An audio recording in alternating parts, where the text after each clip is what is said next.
Mr. President, it's good to see you again. Delight to be with you. And, you know, we're in this historic summit meeting. We're resolving a lot of things, I hope. And we made all the more historic by the agreement you reached yesterday and the addition of Sweden. That's your president, America. Well, after seeing that performance, I suppose it's no surprise that Biden decided to skip tonight's dinner with NATO leaders. And it's not the first time. An Axios report by Alex Thompson pointed out it's the third time this has happened.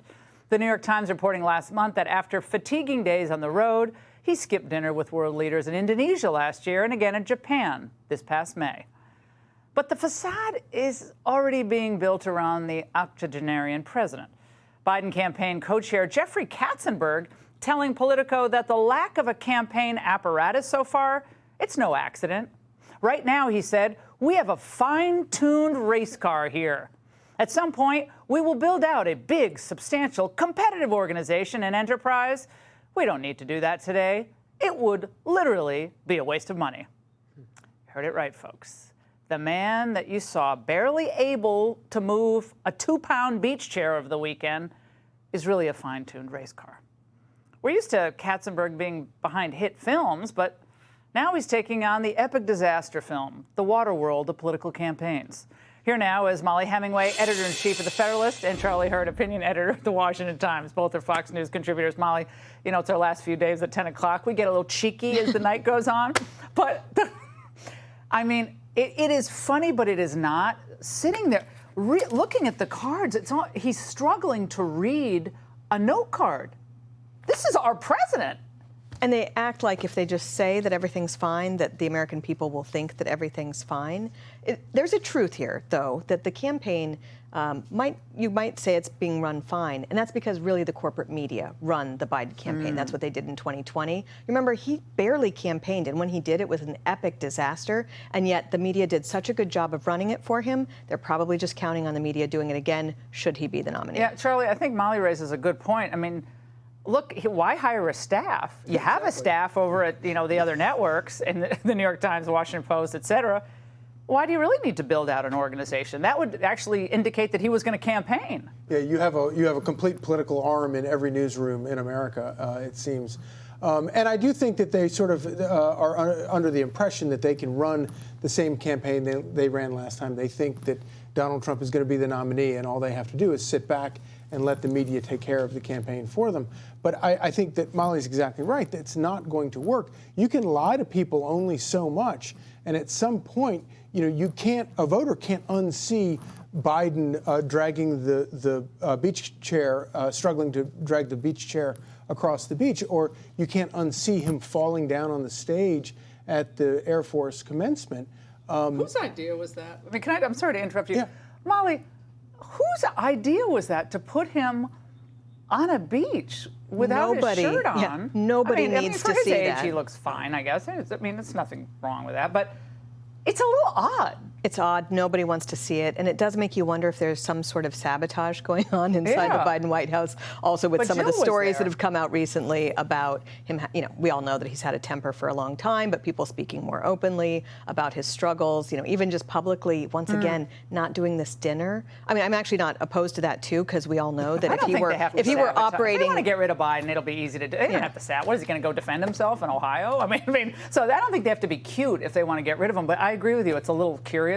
But Charlie, Bloomberg investigative reporter Jason Leopold filed a FOIA request for more records into that White House cocaine scandal. And of course, his request was swiftly denied. The Secret Service says it can't release any records because it would interfere with enforcement proceedings. Yeah.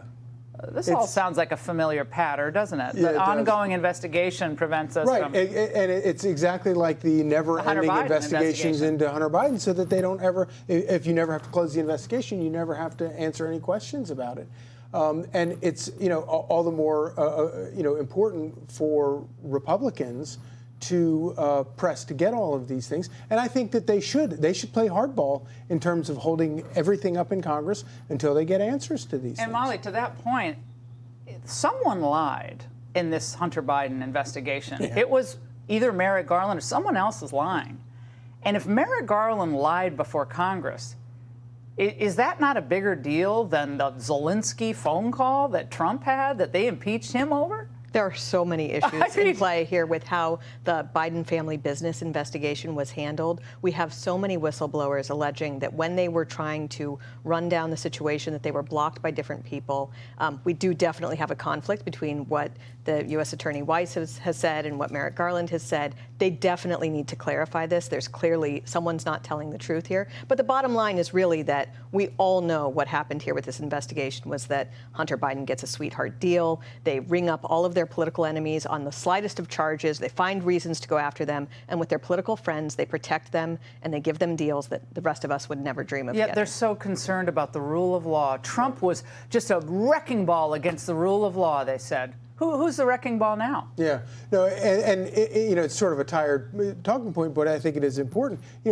Just imagine if any of these things had happened under a Trump administration, it would be a whole different, and the media would be treating it all. They'd never let it go. Now, Mollie, I mentioned Zelensky earlier, but he went after Biden for rejecting Ukraine's NATO membership, tweeting earlier this morning that it's unprecedented and absurd when time frame is not set. This means that a window of opportunity is being left to bargain Ukraine's membership in NATO negotiations with Russia. And for Russia, this means motivation to continue its terror. Uncertainty is weakness. Mollie, not a lot of gratitude there for the American people forking over, what is it, totally about $200 billion and counting? Right. I mean, he might be trying this approach because it's actually worked for him thus far. Lecturing us. Everything he asks for or demands, Biden supplies that to him. The problem is that we have a very serious situation here. Ukrainians are dying, the country is being destroyed, and the United States, which used to serve a role as a kind of statesman role where they could work to resolve these conflicts, is instead actually exacerbating the situation in some cases and just not providing any leadership. Kerosene on the fire, perhaps. Well, and there are other countries that could come in and provide that leadership, and we don't, that we can't really afford this right now. There's not a lot of strategic thinking about the nature of this conflict and how investing so much and giving so much there has left us vulnerable, and also how it has left us unprepared for bigger, greater threats a world away. Yeah, as we're seeing in China. Mollie and Charlie, thank you both. And thank you for being so wonderful at 10 o'clock. You'll even be better at 7 o'clock. Great to see you both. Hey, Sean Hannity here. Hey, click here to subscribe to Fox News YouTube page and catch our hottest interviews and most compelling analysis. You will not get it anywhere else.